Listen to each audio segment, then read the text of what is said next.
Ce programme est financé par les amis et partenaires du ministère de Joyce Meyer. Je ne peux pas m'en empêcher, c'est trop dur. Mais vous devez vous débarrasser de votre mais.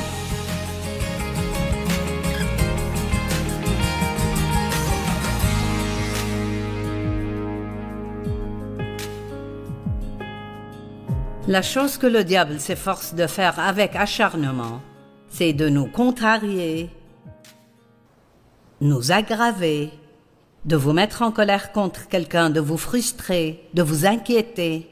Jésus a dit dans Jean 14, 27, « Je vous laisse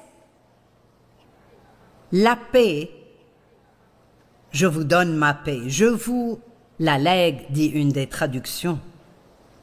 Je ne vous donne pas comme le monde donne. C'est ma propre paix spéciale.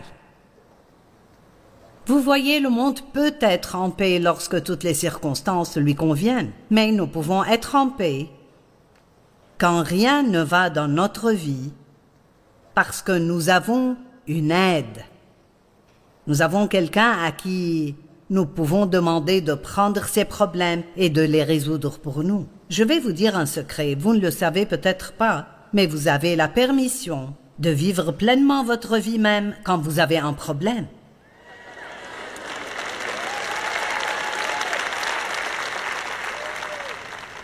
Les gens ne le savent pas, ils pensent qu'ils sont obligés de se préoccuper de leurs problèmes. Mais vous êtes censé confier vos problèmes à Dieu et avoir confiance qu'il s'occupe de votre problème et aller de l'avant et vivre la vie que Jésus a payée d'un prix si terrible pour que nous puissions l'avoir. Je vous laisse ma paix, je ne vous donne pas comme le monde donne, mais dans la Bible amplifiée, version classique, il est écrit ceci. Cessez donc de vous laisser troubler et perturber. Cessez donc de vous laisser vivre dans la peur et l'intimidation. Donc, Jésus a fait sa part. Maintenant, nous devons faire la nôtre. Vous dites, je ne peux pas m'en empêcher. C'est une excuse que vous devez rejeter ce soir. Je ne peux pas m'en empêcher, c'est trop dur. Mais vous devez vous débarrasser de votre mais. Amen. Nous nous disons, je sais que je devrais faire ça, mais. Je sais que je ne devrais pas faire ça, mais. Je sais que je ne devrais pas dire ça, mais. Et nous devons arrêter tout cela parce que rien de ce que Dieu nous dit de faire n'est trop difficile pour nous. Il suffit de le vouloir vraiment, vraiment. Combien d'entre vous sont vraiment sérieux dans leur relation avec Dieu? Je l'espère, car si ce n'est pas le cas, vous feriez mieux de partir maintenant. Je ne fais pas ça juste parce que je cherche quelque chose. Je veux vraiment que les gens aient ce que Jésus est mort pour que nous l'ayons. Je veux que vous sachiez qui vous êtes en Christ, que vous ayez confiance, que vous soyez audacieux, que vous soyez fort, que vous appréciez votre vie et ayez les choses que Jésus est mort pour vous donner. L'une des choses que Paul a dites et que j'aime beaucoup, c'est « Mais je cours pour tâcher de le saisir, puisque moi aussi j'ai été saisi par Jésus-Christ. » J'aime cela. Je vais m'emparer des choses pour lesquelles le Christ Jésus est mort pour me les donner, car il m'a saisi. Est-ce que vous jouissez des choses que Jésus est mort pour vous donner? Il n'est pas seulement mort pour nous pour que nous ayons une vie misérable et qu'un jour nous allions au paradis. Il y a tellement plus à naître de nouveau que d'aller un jour au ciel. C'est merveilleux et je suppose que ça vaudrait la peine s'il n'y avait rien d'autre que cela. Mais Jean 10, est très clair. Le voleur ne vient que pour dérober, égorger et détruire. Mais Jésus a dit, moi je suis venu afin que les brebis aient la vie et qu'elles soient dans l'abondance jusqu'à déborder.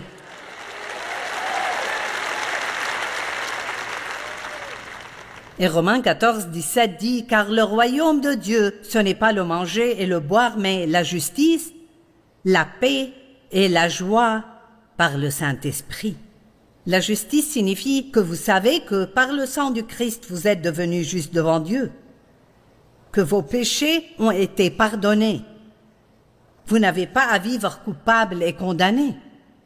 Lorsque vous savez cela, vous pouvez avoir la paix. Et quand vous avez la paix, vous pouvez avoir la joie. Nous allons donc travailler sur ces choses ensemble et aider tout le monde à faire beaucoup de progrès. Quand Dave et moi avons commencé notre ministère, pendant 5 ans, j'ai enseigné des études bibliques. C'était mes premières années. Je ne savais presque rien. Et j'apprenais des choses et je les enseignais aux gens. Il y avait environ 25 personnes tous les mardis soirs chez moi. Et j'étais fidèle dans cela. Et j'ai probablement étudié encore plus dur qu'aujourd'hui, parce que j'en sais plus aujourd'hui qu'à l'époque. Mais ensuite, j'ai senti que je devais arrêter ces études bibliques. Et je suis allée travailler dans une nouvelle église dans ma ville et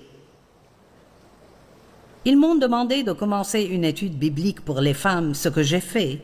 Et elle s'est développée très rapidement et est devenue très grande. Il y avait entre 400 et 500 femmes par semaine qui venaient à cette réunion. Et donc après, Dieu a commencé à me faire comprendre qu'il en avait fini avec moi là-bas. Merci Seigneur. Et que je devais prendre le ministère et aller au nord, au sud, à l'est et à l'ouest. Et j'ai eu beaucoup de confirmations parce que j'étais pétrifiée à cette idée. Je n'avais pas d'argent. Je n'avais pas de vraie qualification ni personne pour m'aider. J'avais Dieu et personne ne me connaissait au nord, au sud, à l'est, à l'ouest. Je me sentais donc un peu comme Abraham quand Dieu lui a dit « Prends ta tente et pars » sans lui dire où aller. C'est ce que j'ai ressenti le jour où j'ai quitté mon travail.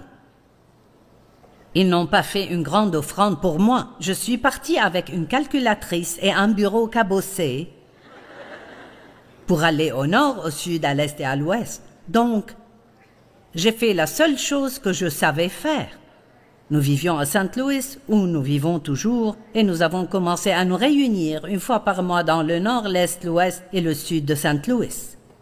Nous sommes allés au nord, au sud, à l'est et à l'ouest. Et j'ai fait des milliers de réunions de 50 personnes, 70 personnes et 60 personnes. Et si jamais j'avais 100 personnes, je pensais que j'étais morte et que j'étais au paradis. Et ne méprisez pas le jour des petits commencements. Si vous êtes fidèle, si vous voulez être utilisé par Dieu et si vous êtes fidèle dans ces petites années au début, les choses finiront par grandir. Cela prend toujours plus de temps qu'on ne le voudrait. Mais pour être très honnête avec vous, c'est une bonne chose. Les étoiles filantes retombent généralement aussi vite qu'elles sont montées.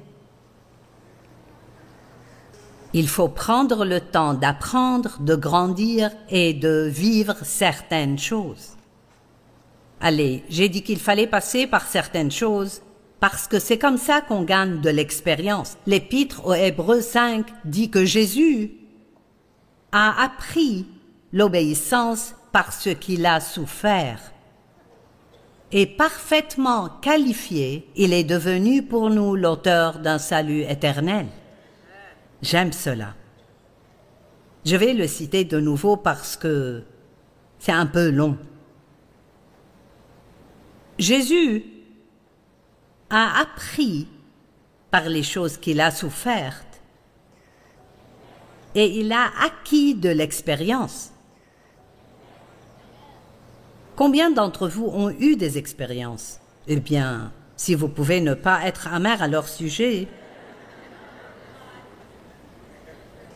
Dieu pourra alors les utiliser pour aider quelqu'un d'autre. Vous n'avez peut-être pas un ministère comme celui-ci, mais nous avons tous une chair et c'est peut-être votre bureau au travail. Mais nous avons tous une chair. Et si tous ceux qui se disent chrétiens sortaient dans le monde et agissaient comme tels,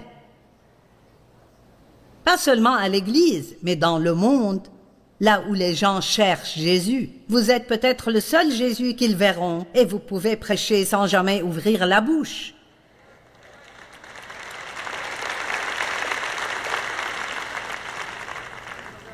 Ainsi, l'expérience de Jésus l'a équipé. Et vous ne le réalisez pas quand vous traversez des moments difficiles, mais vous êtes équipé. Vous avez ce dont vous avez besoin. Avez-vous déjà demandé à Dieu de vous utiliser? Eh bien, mes amis, c'est parti.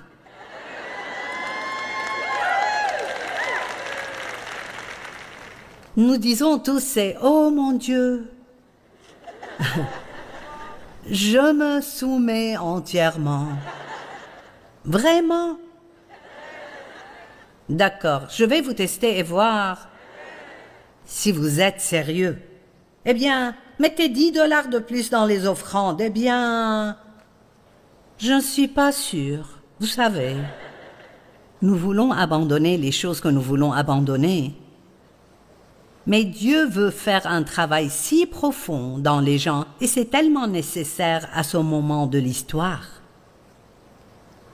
Le monde, dans l'ensemble, ne nous respecte pas. Et la raison est que beaucoup de gens se contentent de porter des bijoux chrétiens, d'aller à l'église et de porter leur Bible, mais ils ne vivent pas vraiment cette vie dans le monde, là où les gens ont besoin de les voir.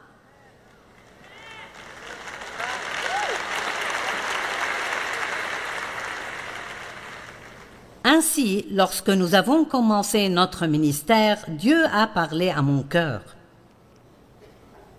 Et nous nous sommes efforcés d'y obéir. Aujourd'hui, quelques 40 ans plus tard, ou 37 ans je crois, ça fait donc 47 ans que je suis dans le ministère. Il m'a dit, je vais te donner 3 choses à faire et si tu les fais, je bénirai ton ministère. Quoi que tu fasses, fais-le avec excellence. Nous servons un Dieu excellent et nous ne devrions pas être médiocres d'une manière ou d'une autre. Si vous devez faire un travail, faites-le de votre mieux. Amen. Sois toujours une personne intègre, c'est-à-dire fais ce que tu dis vouloir faire. Dis-le et ensuite fais-le. Il y a tellement de gens qui ne tiennent pas parole. « Oh, je t'appellerai la semaine prochaine » et vous n'avez pas du tout l'intention de les appeler. Vous essayez juste de vous débarrasser d'eux. Vous connaissez ces ouvriers qui ne se présentent pas quand ils sont censés venir. Je veux dire, le monde est devenu si négligent. Et il a dit, garde les querelles hors de ta vie, hors de ton mariage, hors de ta maison et hors de ton ministère. Vous dites, mais pourquoi est-ce important? Eh bien, c'est parce que Dieu travaille là où il y a la paix. Et vous verrez au cours de cette prédication que là où il y a l'unité, il y a l'onction. Et si vous ne savez pas ce qu'est l'onction, mon fils qui a 40 ans a dit « Beaucoup de gens de mon âge ne savent pas ce qu'est l'onction. » Eh bien, c'est la présence et la puissance de Dieu dans votre vie. C'est ce qui fait marcher les choses. Je peux me tenir ici et dire toutes les bonnes choses, mais si je n'ai pas d'onction sur ma vie, vous vous ennuierez tellement que ce serait pathétique. Pourquoi les gens viendraient-ils de loin et paieraient-ils 15 $ pour entrer dans le parking, juste pour entendre une femme parler? Parce que c'est l'onction de Dieu qui brise les liens et les chaînes de nos vies. Mais si je veux avoir cette onction dans ma vie, si vous voulez avoir cette onction dans votre vie, et si vous voulez que ce que vous faites soit béni, alors vous devez apprendre à vivre en paix et en accord. Et à vrai dire, vous n'avez pas besoin d'être d'accord avec tout le monde pour vivre en accord. Vous pouvez apprendre à ne pas être d'accord amicalement. On a le droit d'avoir son opinion, mais on n'est pas toujours obligé de la donner. Allez, je veux le répéter. Vous avez le droit d'avoir votre opinion et je dois respecter votre droit d'avoir votre opinion. Nous ne sommes pas tous pareils, nous avons des personnalités différentes. Nous pensons différemment, parfois même à propos de la même chose. Mais Dieu attend de nous que nous nous entendions. Nous devons trouver un moyen de nous entendre et cela ne peut se faire qu'à travers, préparez-vous pour ce mot, l'humilité. Eh bien, une personne est un peu d'accord avec moi.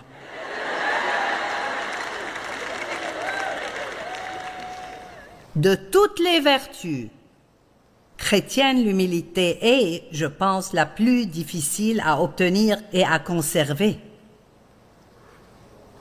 Parce qu'il n'y a rien dans notre chair qui veuille s'humilier.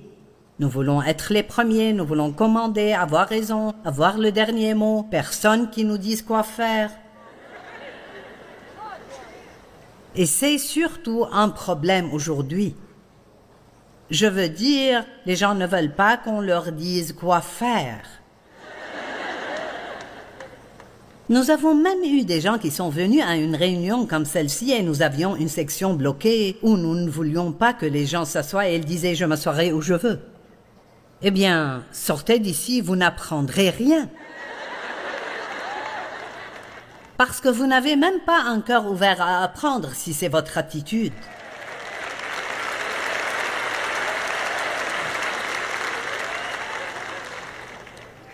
Proverbe 14, 30. Un cœur et une pensée paisible et tranquille. Maintenant, comprenez ceci. Un cœur et une pensée paisible et tranquille est la vie et la santé du corps. La santé. Savez-vous combien de personnes sont malades simplement parce qu'elles sont en colère?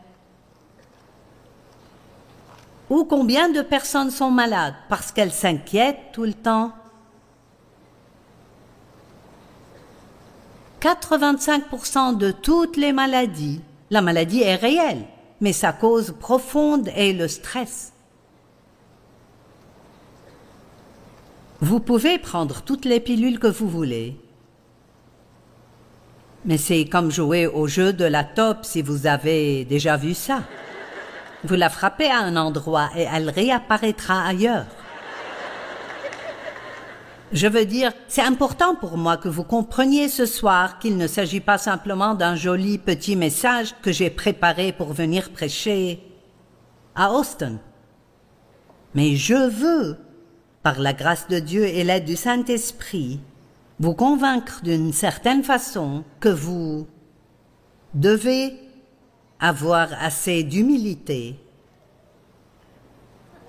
pour attendre les choses de Dieu et ne pas essayer de tout faire par vous-même. A-t-on jamais vu Jésus perdre sa paix? Non? On l'accusait de choses tout le temps. Il ne répondait même pas aux gens.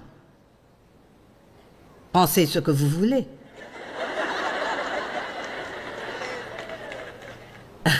Pourquoi pensons-nous que nous devons essayer de prouver que nous avons raison tout le temps? Avoir raison est très surfait.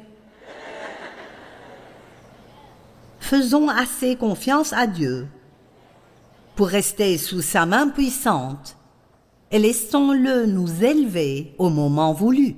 Et tout ce qu'il faut parfois, c'est juste de fermer la bouche.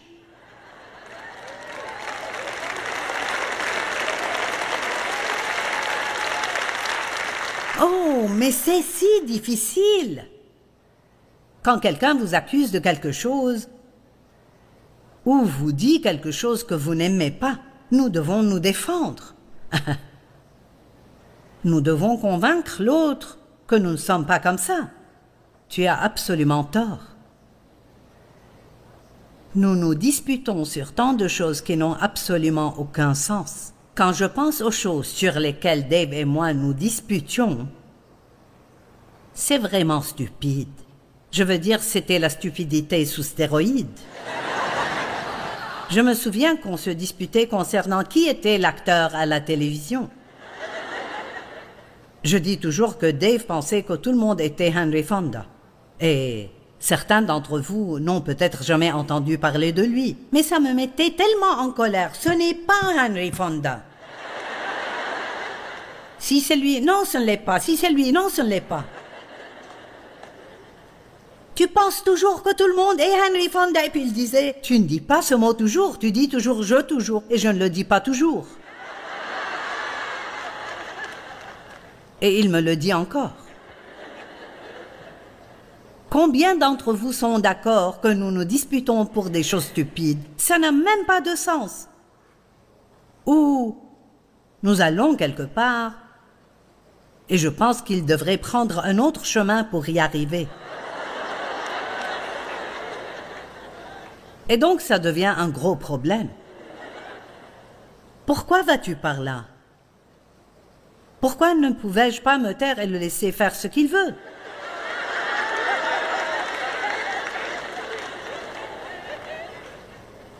Vous savez, il faut juste laisser l'homme conduire. Juste laissez-le conduire et gardez la paix. Amen. L'homme ne veut pas qu'on lui dise quoi que ce soit lorsqu'il est au volant de sa voiture. Il ne veut pas qu'on lui dise quoi que ce soit.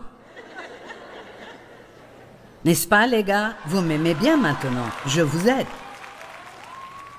Eh bien, nous parlerons de certaines choses pour vous plus tard. Mais je veux juste poser les bases pour que vous voyiez à quel point c'est stupide. Combien c'est inutile quand il y a des choses si sérieuses qui se passent dans le monde. Et quand Dieu a désespérément besoin que nous le représentions d'une manière que les gens respecteront et ne pourront pas nier. Les gens peuvent se disputer avec vous sur des milliers de choses, mais si vous pouvez sortir dans le monde et marcher dans l'amour, wow! Jésus n'a-t-il pas dit « Je vous donne un commandement nouveau, celui de vous aimer les uns les autres comme je vous ai aimé »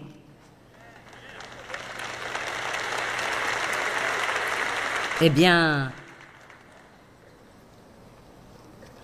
l'humilité est nécessaire pour que nous puissions vivre en paix.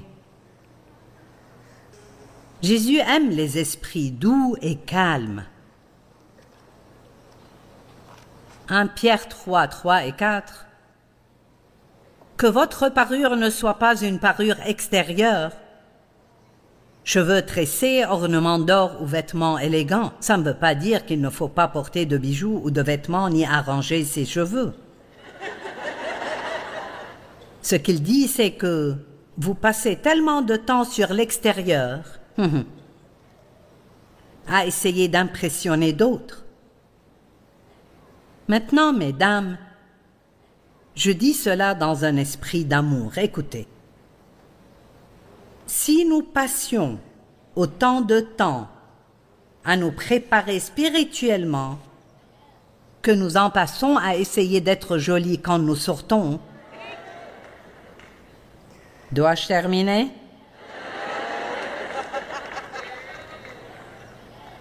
Je ne suis pas comme ça quand je me lève. J'ai dû y travailler longtemps. Il faut se laver les cheveux, se maquiller, se friser les cheveux, se peigner les cheveux, essayer ses vêtements. Si on ne les aime pas, en mettre d'autres, puis encore d'autres. Et on les regarde de toutes les façons possibles. Et puis il y a l'autre côté de la médaille. Il y a les gens que l'on regarde en se disant « Tu ne t'es pas regardé dans le miroir ce matin ?» Mais tout cela fait partie de la façon dont nous représentons Dieu et vivons devant lui. Donc, il ne s'agit pas seulement de préparer l'extérieur, Mais, verset 4, mais plutôt celle intérieure et cachée du cœur. La pureté incorruptible d'un esprit doux et paisible qui n'est pas inquiet et qui n'est pas agité, qui est d'une grande valeur devant Dieu.